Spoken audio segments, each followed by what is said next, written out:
Vamos analisar hoje um mapa de um sujeito extremamente conservador, extremamente nacionalista, um chefe de Estado e ditador que ficou quase 40 anos no poder, isso aí de forma ininterrupta, né? Celibatário a vida toda, porque se dizia casado com o país que governava, casado com a nação que governava, falava o nosso idioma, né? Apesar de não ser brasileiro, e também os brasileiros muito pouco conhecem, tá? Só que ele foi provavelmente a figura histórica mais marcante do Portugal do século XX. Isso tanto para o bem como para o mal, ok? Vem comigo para a gente fazer mais essa análise astrológica, tá bom?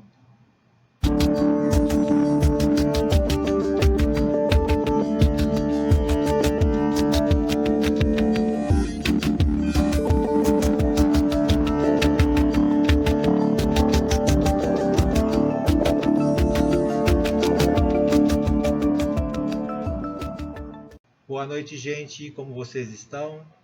Eu espero que todos vocês estejam bem, espero que todos vocês estejam com saúde, espero que todos estejam em paz junto aos familiares de vocês, junto aos bichos de vocês, junto aos amigos de vocês e a quem mais for caro e querido ao coração e à alma de cada um, tá bom? 2 recados iniciais aqui, gente. O primeiro é, como eu venho dizendo já há algumas semanas, eu já comecei a fazer atendimentos astrológicos nos meses de agosto e setembro, cobrando um valor simbólico inicial aí, tá? Setembro já está chegando no final. Pessoal que quiser aproveitar, por favor, se apresse, tá? Pessoal que marcar comigo em setembro ainda vai pegar o valor simbólico, por mais que eu por agenda eu só atenda em outubro, tá? E é aquela coisa que eu sempre falo, né? Eu trabalho focando o atendimento, né? Da pessoa trazer suas questões que ela gostaria que fossem vistas no tema natal, ou algo que ela está passando, né? Para a gente discutir e tentar orientar, tá bom? Sessão de 1 horinha, tá? A sessão fica gravada, né? Depois eu passo a gravação para a pessoa guardar com ela, tá? E a ideia é fazer um espaço de acolhimento, um espaço de escuta também, lógico, tá? Um espaço de não julgamento e um espaço de ética, tá bom? O segundo, gente, é para você que está assistindo e gosta desse tipo de conteúdo, acha esse conteúdo relevante, já acompanha o canal e sabe que o conteúdo vai ser bom, deixa um like aqui na confiança, tá? Isso aí ajuda o canal. O YouTube percebe que o pessoal gosta desse conteúdo e que esse conteúdo é relevante, ok?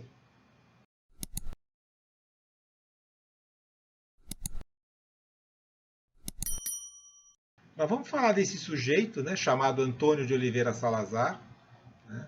Como eu disse, ele é muito conhecido, muito pouco conhecido no Brasil. E eu acho importante fazer esse vídeo porque, por conta do avanço tecnológico que a gente está passando, né, portugueses e brasileiros estão cada vez mais se encontrando em tudo quanto é lugar, tá? Isso tanto física como virtualmente, né? Nos cursos de astrologia que eu tenho feito, todos eles são virtuais e a gente sempre encontra pessoas de Portugal, colegas nossos, tudo muito queridos, além do turismo, né, além do intercâmbio cultural, além das novelinhas daquela emissora, né? Também por conta da imigração, que hoje está invertida, né? Está muito mais daqui para lá do que de lá para cá, né? Daquilo que foi no passado, tá? E, em geral, os portugueses sabem muito mais de nós do que nós deles, infelizmente, né? De forma que eu achei interessante trazer esse vídeo, até para fazer com que os brasileiros conheçam um pouco daquilo pelo qual Portugal passou no século XX, em grande parte do século XX, né? Não podemos nos esquecer que o nosso biografado foi um ditador. Tá? Ele era remanescente daqueles ditadores dos anos 30, né? Como foi o nosso Getúlio Vargas aqui no Brasil. Né? Só que ele não era um ditador burro, a ponto de peitar nenhuma grande potência, nem de arrumar encrenca com ninguém lá na Segunda Guerra Mundial. Né? Ele ficou quietinho no canto dele, negociava de um lado, negociava com o outro, fazia jogo duplo, e nessa brincadeira ele permaneceu e ficou quase 40 anos no poder, tá? Mandando lá em Portugal. Okay? Ele nasceu numa freguesia em Portugal chamada de Vimieiro, Concelho de Santa Combadão, distrito de Viseu, no ano de 1889. Tá? A família não era rica, né? Mas também não era assim tão pobre como ele gostava de alardear na época que ele estava no poder. Né? Ele gostava de jogar aquele tipo de sou pobre, filho de pobres, tá? Mas não era tanto assim, tá? Ele exagerava. O pai dele era feitor de uma propriedade rural, né? Propriedade de uma família abastada chamada Perestrello, né? Família essa cujo casal se tornou padrinho de batismo dele, né? Padrinho de batismo do Salazar. Essa família ajudou Salazar mais para frente a entrar na Universidade de Coimbra, porque ele era realmente um menino inteligente, era um menino muito dado aos estudos. Ele se tornou seminarista, porque naquela época era uma forma dos meninos estudarem, porque estudos não eram para todos, né? E depois, com o apoio da família Perestrello, como eu disse acima, ele foi estudar em Coimbra, onde ele se tornou professor de economia política, né? Tá? E aí aquela coisa, né? Ele vivia numa família, numa região pobre, né? Se tornou professor, então quando ele voltou para a região ele ficou famoso, né? Ganhou fama naquela região que ele morava e começou a namorar por ali, né? Começou a galinhar por ali, né? E aí teve várias namoradas, até uma hora que ele se engraçou com a filha dos próprios padrinhos dele, uma tal de Julinha Perestrello, né? A madrinha dele, mãe da menina, soube, chegou para ele e disse algo assim: olha, Antônio, gostamos muito de você, mas não se esqueça dos tamancos do seu pai, né? Porque pobre em Portugal naquela época não usava sapatos, e sim tamancos. Tá? Então a madrinha lhe fez lembrar que, por mais que ele tivesse estudado, por mais que agora ele fosse um doutor tal, ele não passava de um filho de um agricultor que devia se pôr no lugar dele e não tentar se engraçar com a fidalguinha, a filha dela. Tá? Por isso é inadmissível, né? Naquela época as classes sociais eram muito mais estratificadas, né? Muito mais assim, muito mais separadas uma da outra. Tá? E por mais que ele tinha estudado, para a sociedade, ele não passava do filho de um feitor, de um empregado de uma propriedade rural. Não sei se por conta disso houve algum trauma, de forma que ele nunca se casou, nem quis se casar. Quando ele chegou ao poder, ele gostava de passar a imagem de que ele não se casava porque ele estava casado com a nação, casado com o país, e lhe faltava tempo para uma vida particular, ou seja, aquelas narrativas de sacrifício, aquelas narrativas de sofrimento pela nação que os ditadores daquela época gostavam. Hoje em dia também tem, né? Mas falam muito de casos amorosos que ele teve ao longo da vida, né? Ele andou, por exemplo, de namoros com uma professora lá de Viseu, depois que ele voltou lá da Universidade de Coimbra. Essa mulher era mais velha que ele e ficou apaixonada por ele a vida inteira, trocando correspondências por toda a vida. Ele depois chegou a ter um caso amoroso com uma sobrinha dele, que era casada, se eu não me engano, sobrinha afastada, mas era uma sobrinha. Andou de amores com uma viúva da alta aristocracia. E teve um caso que ficou muito famoso, que foi com uma jornalista francesa, também casada, chamada Christine Garnier. Essa mulher veio da França passar férias com ele para escrever um livro chamado Férias com Salazar. Tá? Eu tenho inclusive esse livro aqui, tive a felicidade de ler. Acabou passando as férias com ele, fazendo o livro, né? E fazendo outras brincadeiras também, né? Só que a presença feminina mais forte na vida do Salazar foi da governanta dele, né? A Dona Maria de Jesus, que desde a época em que ele era estudante acompanhou o Salazar para onde ele iria, né? Ela trabalhava numa república de estudantes, onde o Salazar ficava em Coimbra, e depois veio acompanhando o Salazar conforme o Salazar foi subindo na vida pública, etc. Tá? E ficaria com ele até a morte dele. Era uma mulher agressiva, era uma mulher rude, né? Uma mulher que não tinha muita instrução, rude mesmo, tá? Cruel às vezes, tá? Mesmo porque ela morria de ciúmes do Salazar, né? E tinha por ele assim uma devoção canina. Tá? E o nível de envolvimento que eles tiveram até hoje dá margem a muitos comentários. Mas vamos continuar, né? Na época que Salazar andava prestes a entrar na Universidade de Coimbra, havia toda uma agitação política em Portugal, uma agitação muito forte, porque foi a época em que houve um regicídio, né? Mataram o rei de Portugal no atentado, crime este que foi cometido por republicanos. Tá? E logo depois disso, uns 2 anos depois, assim, Portugal se tornou uma república. Tá? E havia então os republicanos jacobinistas, tá? Ou jacobinos, que eles eram fortemente anticristãos. Salazar se opôs a essa gente, uma vez que ele era fortemente católico.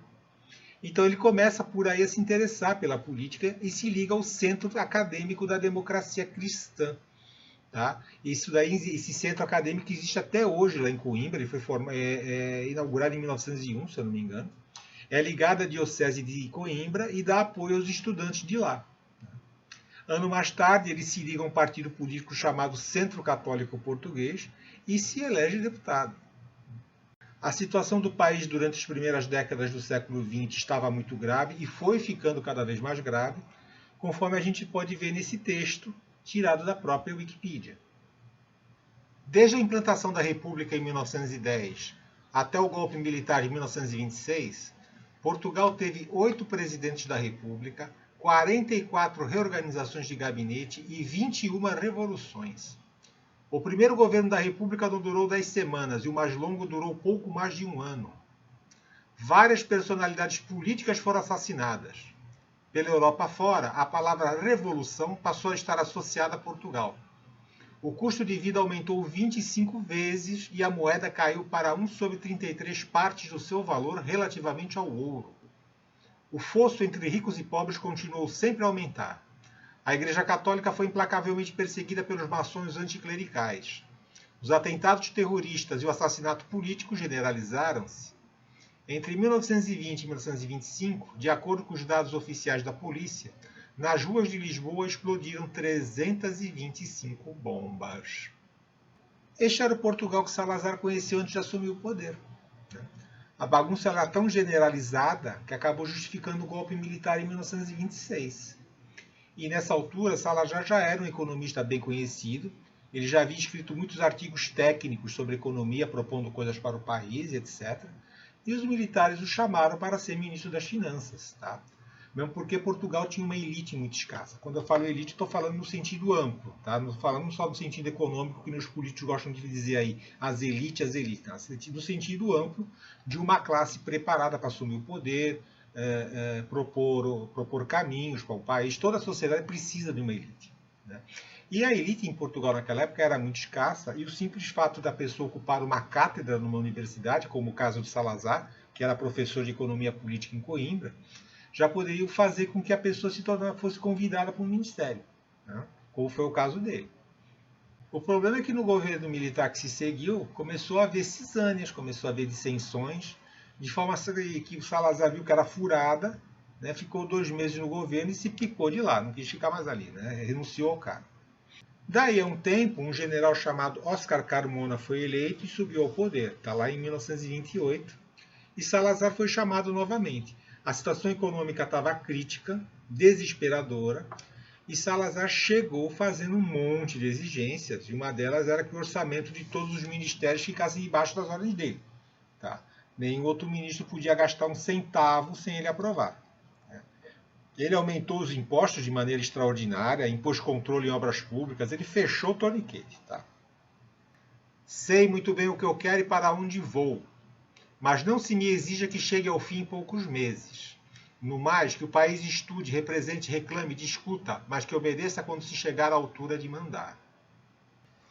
E com o tempo o país começou a entrar nos eixos, né? Começou a ter superávit, a própria imprensa estrangeira começou a reconhecer os feitos de Salazar, o prestígio dele cresceu muito, então todo mundo consultava o Salazar, até que em 1933 é promulgada uma nova Constituição e é inaugurado o Estado Novo, né?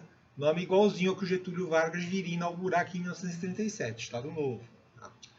Era um regime anticomunista, antidemocrático, antiliberal, baseado no princípio de Deus, Pátria e Família, baseado fortemente também na doutrina social da Igreja e nas encíclicas Rerum Novarum e 40º Ano.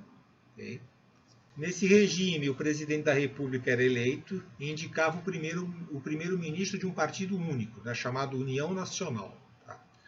Mas a coisa foi arranjada de tal maneira, tá, e as eleições eram tão fraudadas, né, ou como se fala em Portugal, eram aldrabadas, né, que era sempre eleito o presidente que o Salazar queria, e esse presidente sempre indicava o Salazar como primeiro-ministro, né, que na época se chamava presidente do Conselho, ou seja, presidente do Conselho de Ministros.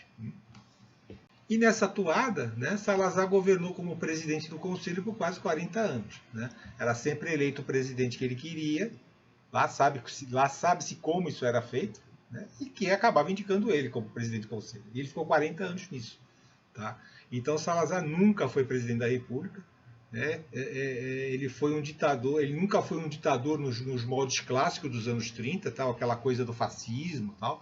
Ele até adotava alguns modelos do fascismo, mesmo porque o fascismo estava na moda naquela época, mas ele não tinha uma afinação total. Tá? Eu estou deixando, inclusive, aqui um artigo na descrição do vídeo, eu estou deixando um artigo da revista Piauí que fala sobre isso daí, sobre a ligação do Salazar com o fascismo. Né? Ele era o presidente do Conselho, Tinha o presidente da República com toda a sua pompa e glamour, mas quem mandava era ele. O presidente ali era mero fantoche. Tá? Ele montou uma polícia política chamada de PVDE, né? Polícia de Vigilância e Defesa do Estado. Depois ela foi renomeada para PIDE, Polícia Internacional de Defesa do Estado, que era para vigiar a sociedade, vigiar as fronteiras, expulsar os opositores do país, e acabou enchendo a sociedade de informantes, né? Os chamados bufos, eram os informantes da PIDE. A política econômica dele deu relativamente certo, o orçamento era estritamente organizado, estritamente controlado, a inflação era baixa, o escudo, que era a moeda de Portugal na época, era uma moeda forte. Né? Veio, inclusive, a Segunda Guerra Mundial, ele conseguiu manter Portugal neutro. Né? Ele não quis fazer como na Primeira Guerra Mundial, quando Portugal se meteu e só tomou pau. Tá? Depois vocês pesquisem sobre a Batalha de La Isline, na Primeira Guerra, vocês vão entender do que eu estou falando. Só que ele, na Segunda Guerra, tanto flertou com um lado quanto flertou com o outro.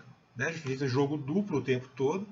E quando ele viu que o eixo ia tomar um cacete, ele liberou os Açores para os aliados fazerem uma base. Né? E acabou saindo bonito na foto. Tá? O legado econômico dele gerou controvérsias, gera controvérsias até hoje, pois uns falam que aquela política econômica estrita atrasou o progresso de Portugal, pois havia muita fome na época dele, muito analfabetismo, etc. Já outros falam que isso sempre existiu em Portugal e que se deve comparar o Portugal de quando Salazar assumiu com o Portugal de quando Salazar o deixou. Tá? E aí você se comprovaria que teria havido até um grande avanço com Salazar no poder. Tá? Eu concordo, inclusive, com essa segunda linha. Tá? Eu vi números sobre isso, né? Estatísticas sobre isso. Realmente houve avanço. A questão é que nos anos 50 o mundo também avançou, né? Principalmente a Europa avançou muito por conta daquele plano Marshall, que inundou a Europa no pós-guerra para fazer a recuperação econômica. Os países avançaram muito. Tá? E talvez Portugal não entrou nessa, Portugal não foi devastado pela guerra para receber dinheiro do plano Marshall. E talvez a comparação com os avanços de Portugal em relação ao resto da Europa, aliados à falta de liberdade, aliados à censura, à repressão política que foi muito forte, gente sumindo, gente sendo torturada, tudo. Né? Aquela tal da PIDE, que é a polícia secreta dele, que não era brincadeira.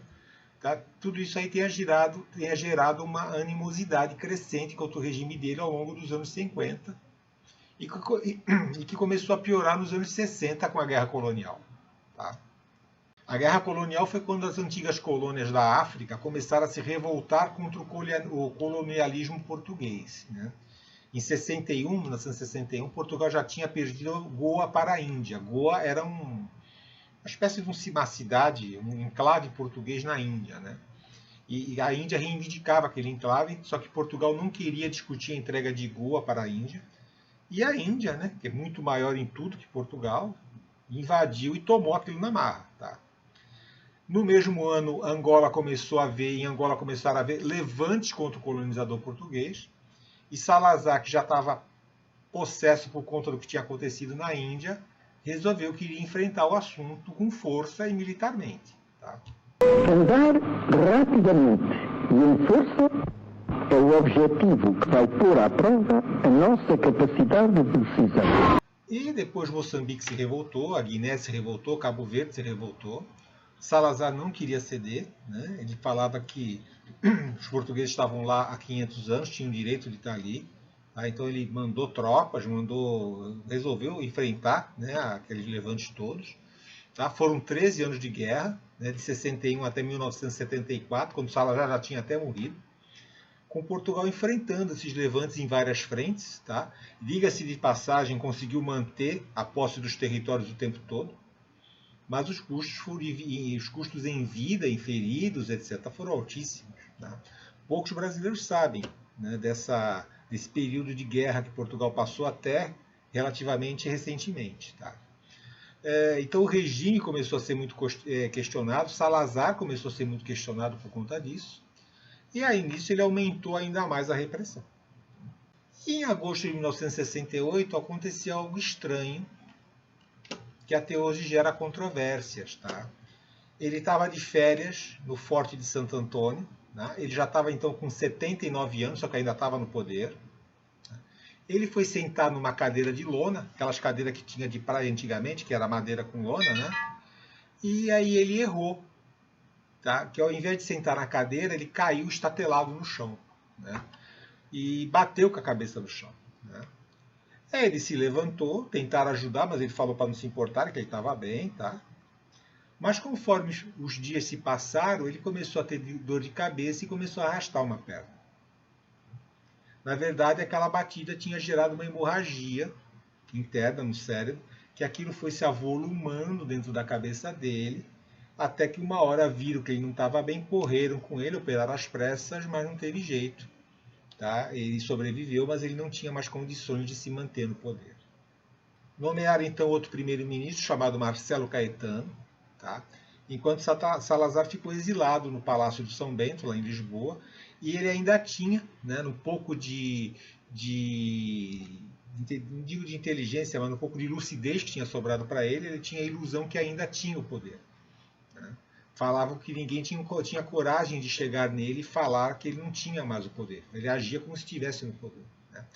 E quem ficou do lado dele foi só aquela fiel governanta, a Dona Maria de Jesus, né, que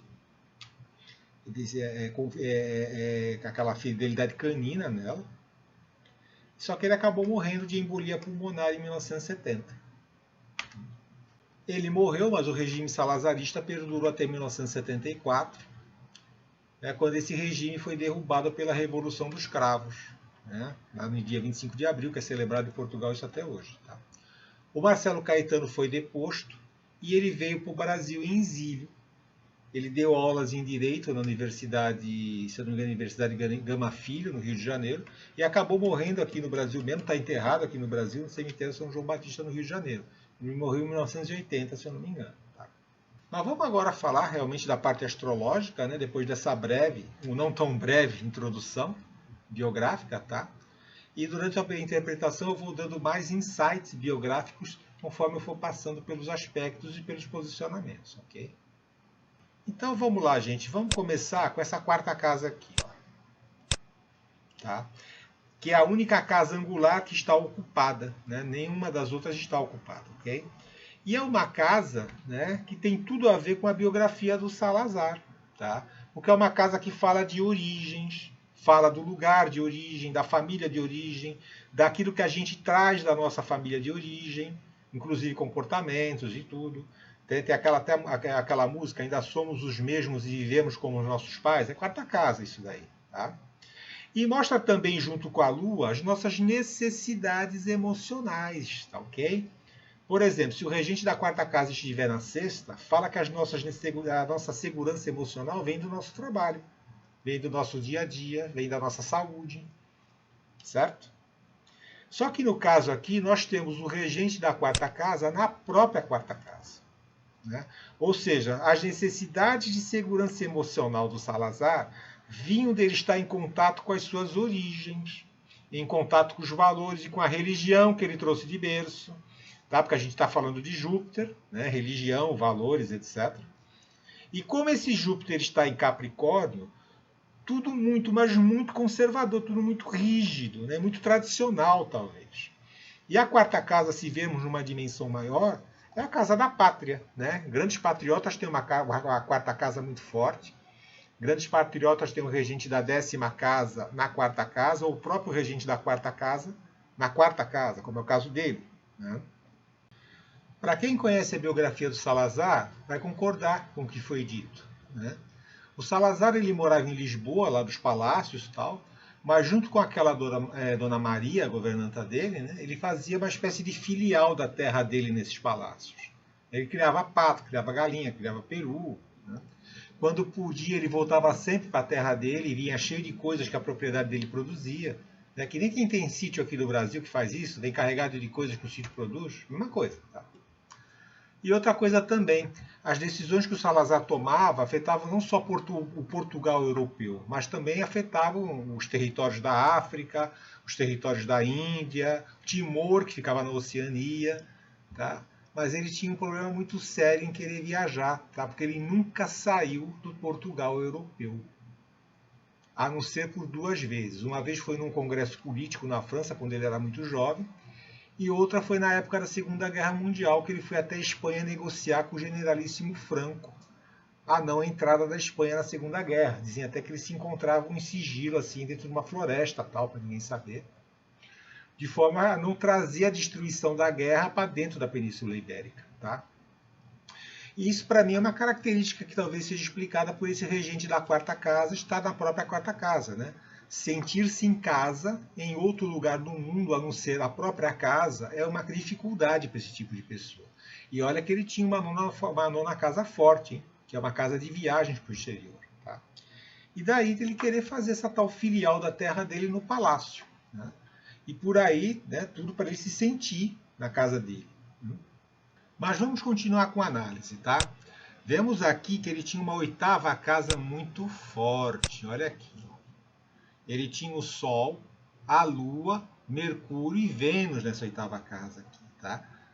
Os luminares e mais 2 planetas pessoais. Ou seja, ele era um taurino, rígido, conservador, teimoso, certo?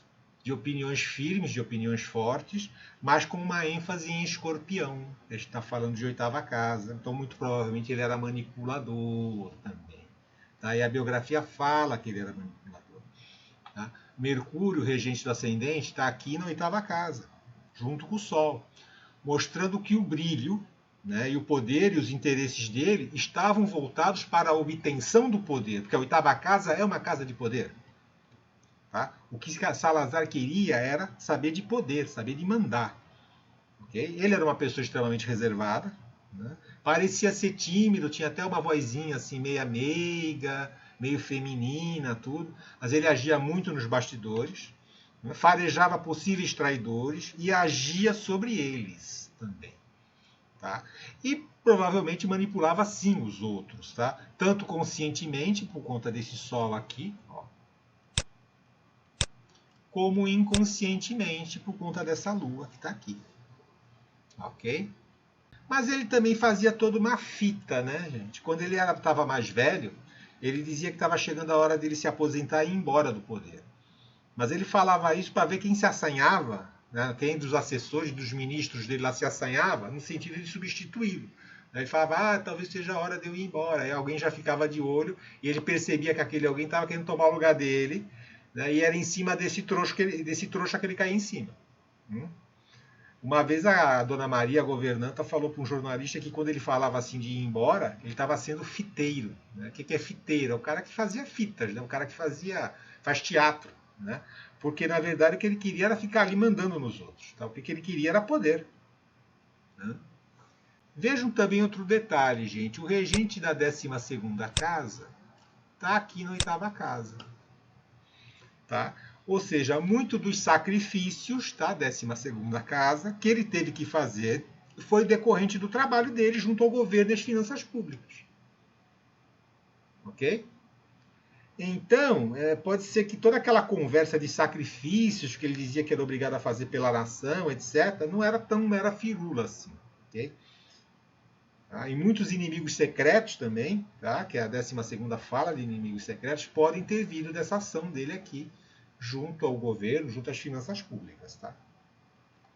Uma vez um padre peruano chamado Padre Mateu Crowley Boeve, né? Ele estava de passagem por Portugal lá em 1928 e ele travou contato com o Salazar. Tá? E de alguma maneira ele conseguiu ler o Salazar. Tá?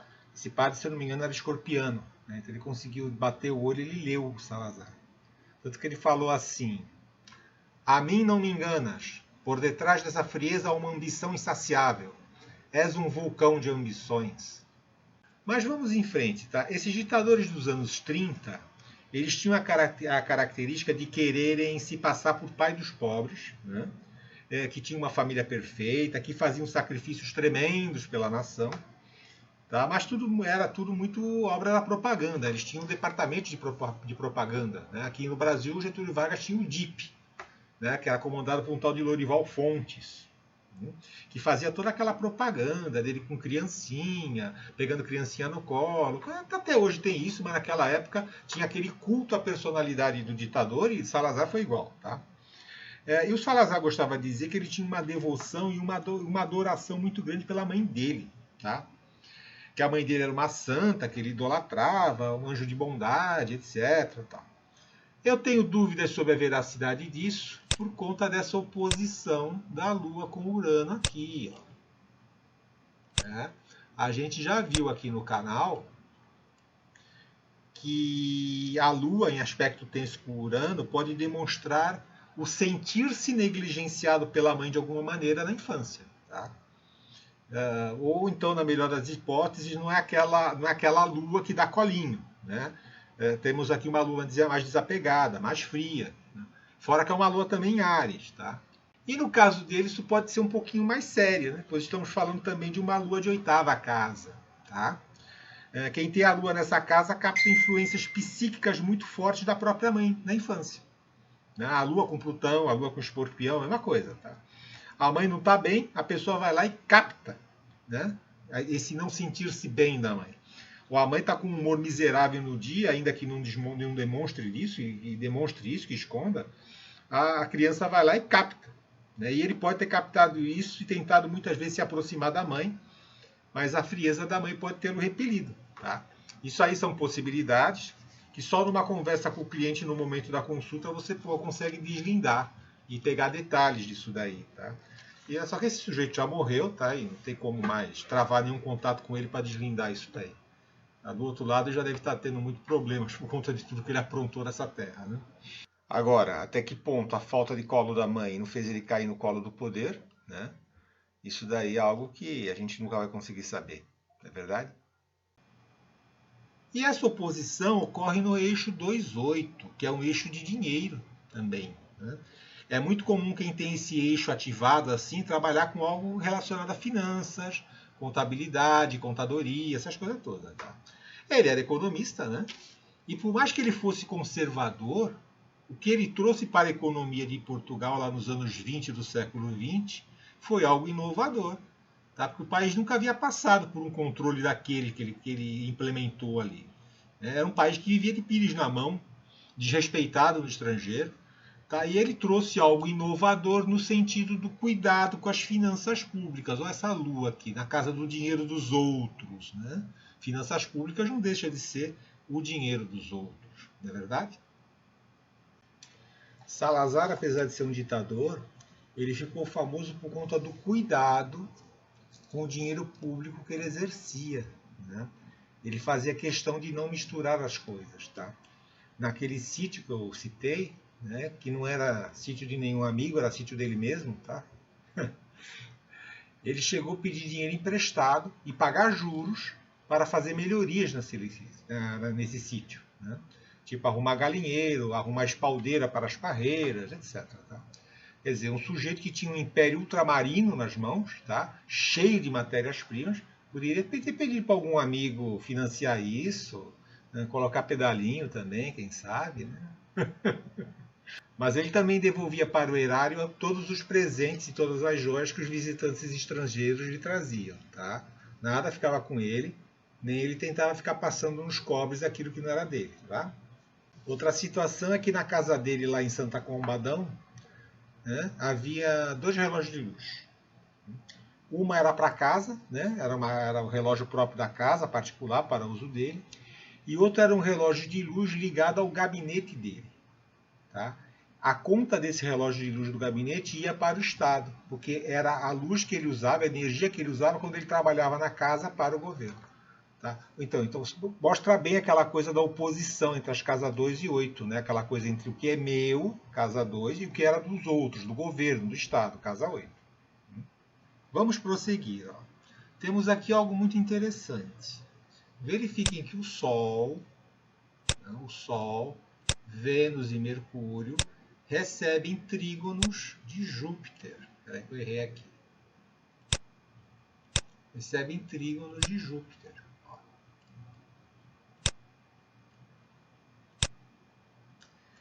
E, ao mesmo tempo, os 3 recebem quadraturas de Saturno. Aqui, ó. Que interessante.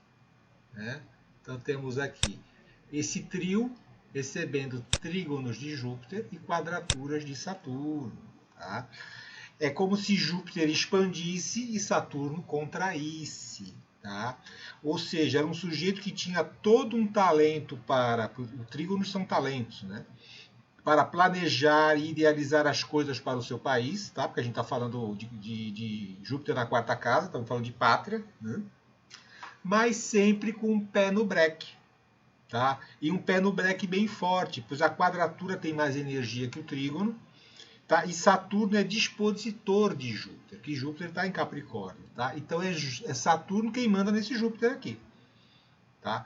Então todos os planos que ele tinha, todos os afetos que ele tinha, todas as iniciativas e os talentos que ele tinha, tá? Por mais que muitas vezes ele pudesse idealizar o melhor, sempre estavam sujeitos ao rigor e à disciplina de Saturno, tá? E aí então explica o fato dele nunca ter casado, muito provavelmente é explicado por isso. Tá? Então aquela coisa dele falar que era casado com o país, com a nação, talvez também não fosse tanta propaganda assim. Né? Explica toda aquela austeridade, aqueles orçamentos enxutos, né? Inflação controlada, as coisas sendo feitas lentamente ao longo do tempo, né? Com Saturno na 11ª casa, mostra que os planos de longo prazo deles eram restritos, calcados na realidade e talvez até no pessimismo. Entendeu? Muito na realidade, aquela coisa muito sem poder sonhar muito, né? Controlava muito esse Júpiter aí. E esse Júpiter também não está bem por signo, né? Porque o Júpiter em Capricórnio está em queda. Né? E por último, vamos analisar essa nona casa aqui, ó. Que ela também está muito forte. Vejam que os regentes da terceira casa estão na nona. Ó. Os regentes, que são Marte e Plutão, da terceira casa, estão na nona casa, mostrando como a vida universitária, a religião e a filosofia, que eram assuntos da nona casa, que são assuntos da nona casa, deviam ser importantes para a estruturação do pensamento dele. Tá? Salazar chegou a ler filósofos de direita, né? Como Charles Maurras, Gustavo Le Bon. Tá? Marte também está aqui em Touro, né, mostrando toda a sua paciência, toda a sua obstinação. Né? Ele devia ser teimoso, feito uma mula, esse sujeito. Né? E esse Marte está conjunto com Netuno, dando aquela coisa do sujeito querer ser salvador da pátria. Né? Tem até um vídeo do canal falando sobre isso aqui, ok? Dessa conjunção, essas conexões de Marte e Netuno, o cara querer ser salvador da pátria. Né? Lembrando, lógico, que ele era um ditador aos moldes dos anos 30, tá? E tem uma característica aqui meio escondida, que Marte está em paralelo com Saturno. Tá? Isso aqui aumenta a rigidez, aumenta a dureza. Entendeu? Marte em conexões tensas com Saturno, e o paralelo é quase uma conjunção, se ele já era rígido com finanças, rígido com uma série de coisas na vida dele, rígido às vezes com as mulheres, porque ele nunca casou, ele só queria se aproveitar e tal. Isso aqui aumentou ainda mais, tá? Essa conexão de Marte com Saturno, esse paralelo aí. Pouca gente usa o paralelo, mas é um aspecto importante a ser utilizado, ok? Teria muita coisa ainda para falar sobre esse mapa, tá? Mas por conta aí da biografia relativamente longa que eu tive que fazer, justamente porque a galera do Brasil provavelmente não conhece essa figura, né? Então eu tive que fazer uma apresentação. Eu vou encerrando por aqui para o vídeo não ficar muito longo, ok? Mas é um mapa que tem muita coisa ainda para falar, e, inclusive por conta dessa nona casa, como é que ele se relacionava com as províncias ultramarinas, aquela coisa do controle que ele queria ter das províncias ultramarinas. Né? Temos aqui, ó, temos Plutão, né? Temos Marte e temos Netuno. Então tinha um misto de violência, controle e idealismo em relação às províncias ultramarinas. Né? Tem isso também aqui. Mas é que tem muita coisa para explorar e realmente não daria tempo.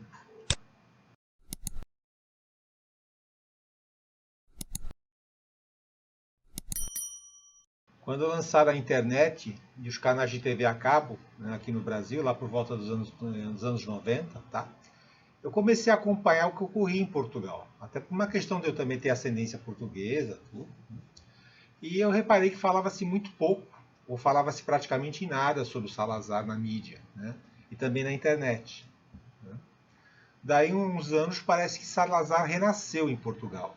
Lançaram-se vários livros, séries, filmes, e até teve uma votação na RTP de Portugal, o maior português de sempre, ou seja, o maior português da história e tal, e ele acabou ganhando. Se você gostou do vídeo, deixa um joinha, se inscreva no canal se for do seu interesse, Compartilhe o vídeo caso você tenha amigos que gostem do assunto. E não se esqueça também de deixar seu comentário caso queira, tá bom? Fiquem com Deus. Tenham uma boa semana. Cuidem-se. E tchau.